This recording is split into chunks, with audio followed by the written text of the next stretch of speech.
Okay, so we talked briefly in our last video about walking into the classroom for the first time or doing the first Zoom for the very first time.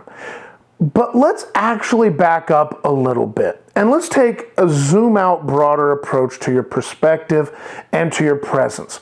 As an educator, we need to first think about what is our number one goal. And our number one goal is not about being the educator. Our number one goal is actually that students learn whatever material, skill, or process that we're trying to teach them. So that means that instead of being instructor focused, what really needs to happen is we need to be student focused. Now, sometimes that term gets a little bit of a bad rap because you hear student focused. Does that mean the student gets to choose everything and do whatever they want? Not at all. You see, a student is needing to have their needs met, but they also need the instructor to provide a framework that they can work within. The student is coming into this situation and they're wanting to know something. They're wanting to get from one place to another. And our job as the instructor is to be that guide from this side to that side. Now, we as instructors already should know whatever the skill, whatever the procedure, those things should already be automatic to us either by our education or by our experience or by our work that we have done, our expertise or our mastery. But what we need to do is we need to figure out how do we get the student from here over to here. And so presence becomes a key component of that as we try to make sure that the student understands and has confidence in the fact that we know what we're doing, that we can get them from here to here, but at the same time, we're also open enough, we're approachable enough to the student that they're willing to come along with us on that journey. So when you think about presence, one of the best things that we can always think about, of course, is respect. And so in the sense of that hierarchy that we talked about last time, respect is demanded from the top or is maybe inflated from the bottom based on a particular need. What we want in a classroom is we want respect to come from being mutual and developing a relationship. So, when you think about your presence in the classroom, one of the best things that you can do is simply attempt to be relatable. Now, let's clarify. That does not mean be funny, okay? Because some of us, frankly, we're not funny. I tell my students all the time, you might as well laugh at the joke now because they don't get any better. And that's true because I'm not overly funny. But the reality is they see me attempting to communicate and to contact them, and they're willing to make that step to go along for the ride. Additionally, we're going to, as we discussed in our first video, have students from a variety of backgrounds. Those variety of backgrounds is going to lead to a diversity of language. It's going to lead to a diversity of experiences. I can't just assume as a teacher that everybody has seen some documentary, maybe that I have seen, or that every student has had some sort of experience that matches my experience.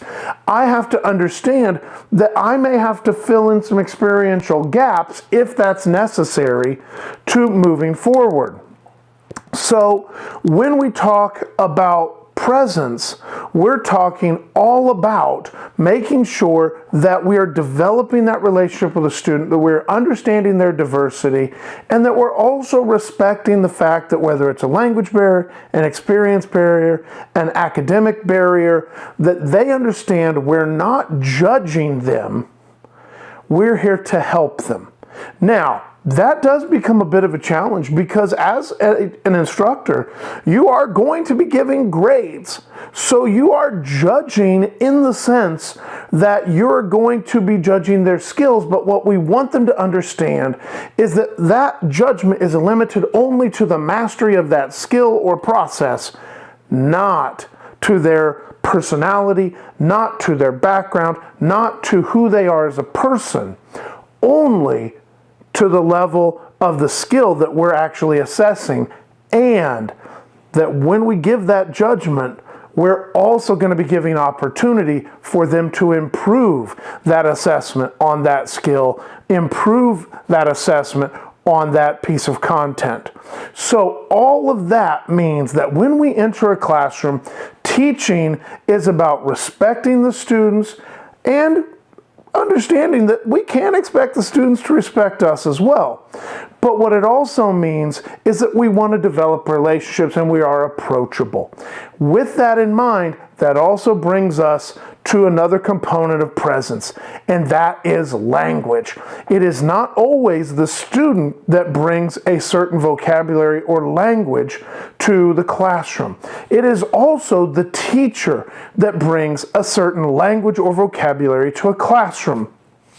The best example I have of this is in the summers, I do construction work, and the vocabulary that I use on the construction site for referring to items, whether it be a specific tool, whether it be a specific measurement unit, whether it be a specific component in the construction, that vocabulary is not necessarily something that translates to everyone else who does not participate in that skill.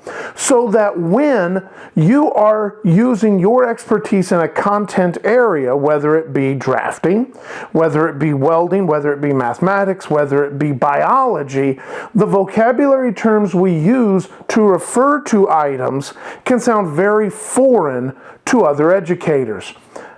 To that end, as an instructor, you will find that education has its own vocabulary.